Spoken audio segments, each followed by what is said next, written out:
দাবির মধ্যে 1 নম্বর দাবিটি হচ্ছে ফ্যাসিবাদী কাঠামোকে ব্যবহার করে যেসব হত্যাকাণ্ড ঘটানো হয়েছে সেগুলোর দ্রুত বিচার নিশ্চিত করতে বিশেষ ট্রাইব্যুনাল গঠন করতে হবে। 2 নম্বর দাবিটি হচ্ছে সংখ্যালঘু ভাই বোনদের উপর আওয়ামী লীগ ও 14 দল সহ যারা পরিকল্পিত ডাকাতি ও লুণ্ঠনের মাধ্যমে গণঅভ্যুত্থানকে বিতর্কিত করার প্রচেষ্টায় অংশগ্রহণ করেছে তাদের বিচার নিশ্চিত করতে হবে। আজকে আমাদের রেজিস্ট্যান্স উইক শুরু হয়েছে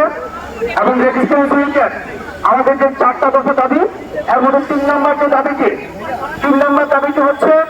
প্রশাসন ও বিচার বিভাগে যারা ছাত্র জনতার অভ্যুত্থানে হামলা মামলা এবং হত্যাকাণ্ডকে বৈধতা দিয়েছে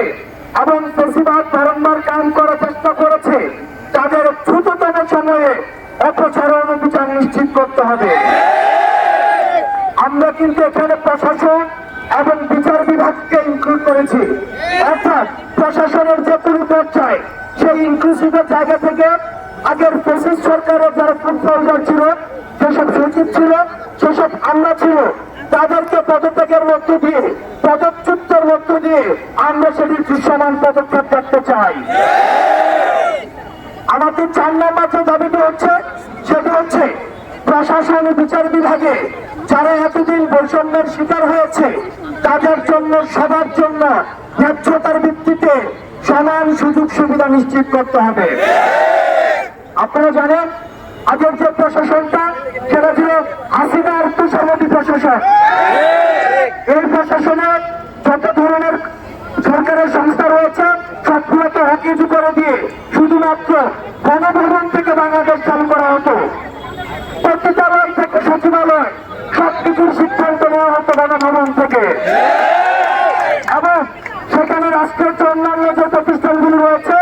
এই প্রতিষ্ঠানগুলোকে তাত্ত্বিকভাবে অচল করে দেওয়া হয়েছে এবং সেখানে যারা যোগ্য এবং মেধার ভিত্তিতে যে আমলারা ছিল আমলাদেরকে বঞ্চিত করা হয়েছে। 4 নম্বর দফা দাবিতে সেখানে স্পষ্ট করা হয়েছে এতদিন ধরে যারা দরকানা আওয়ামী বঞ্চিত হয়েছে তাদেরকে মেধার ভিত্তিতে ন্যায্যতার ভিত্তিতে আবার সুযোগ সুবিধা নিশ্চিত করতে হবে।